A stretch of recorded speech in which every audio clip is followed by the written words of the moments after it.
بسم اللہ الرحمن الرحیم۔ السلام علیکم ورحمۃ اللہ۔ حکیم ابو بکر ساجد آپ کو اپنے یوٹیوب چینل میں خوش آمدید کہتے ہیں۔ آج ہم آپ کے لیے موسم سرما کی مناسبت سے ایک چائے کا نسخہ پیش کرنے جا رہے ہیں۔ دراصل یہ چائے صرف چائے ہی نہیں بلکہ ایک اعلیٰ درجہ کی دوا بھی ہے جو کہ کئی امراض کا شافی علاج ہے۔ اس نسخہ سے جو چائے تیار کی جائے گی وہ مندرجہ ذیل فوائد پر مشتمل ہوگی۔ چائے استعمال کرنے کے کچھ دیر بعد سردی کم ہونا شروع ہو جائے گی، ایسا محسوس ہوگا کہ گویا سردی ہے ہی نہیں۔ اس کے علاوہ یہ چائے مقوی اعضاء رئیسہ ہے، یعنی دل، معدہ، جگر کو طاقت دینے والی ہے۔ مقوی امعاء یعنی آنتوں کو طاقت دیتی ہے اور باہ کو بڑھاتی ہے، قوت باہ بھی زیادہ ہوتی ہے اس سے۔ اس کے علاوہ کاسر ریاء ہے، بلغم خارج کرتی ہے، مفرح اور مسکن ہے، سکون دینے والی ہے۔ نسخہ پیش کرنے سے پہلے نئے دوستوں سے گزارش ہے کہ جلدی سے ہمارے چینل کو سبسکرائب کر دیں اور بیل آئیکن کو بھی پریس کر دیں تاکہ ہر نئی آنے والی ویڈیو کا نوٹیفیکیشن آپ کو بر وقت مل سکے۔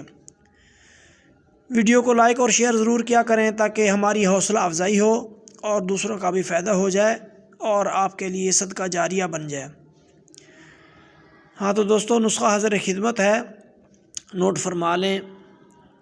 جائفل 5 تولہ، دار چینی 2 تولہ، لونگ 2 تولہ، سبز الائچی 3 تولہ۔ سب سے پہلے جائفل کو توڑ کر مغز نکال لیں، پھر سب چیزوں کو موٹا موٹا کوٹ لیں اور سنبھال کے رکھ لیں۔ استعمال کا طریقہ یہ ہے کہ 1 کپ چائے کے لیے چھوٹے چمچ کا چوتھا حصہ سفوف آپ لے لیں۔ جب چائے بنا رہے ہوں، جب چائے ابلنے لگے، پتی جب ڈالتے ہیں تو اس کے ساتھ یہ دوائی بھی ڈال دیں اس کے اندر۔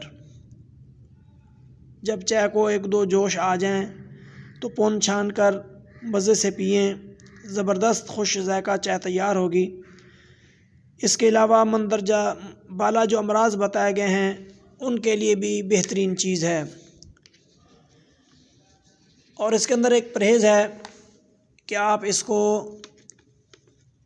زیادہ مقدار میں یعنی صبح شام استعمال نہیں کر سکتے۔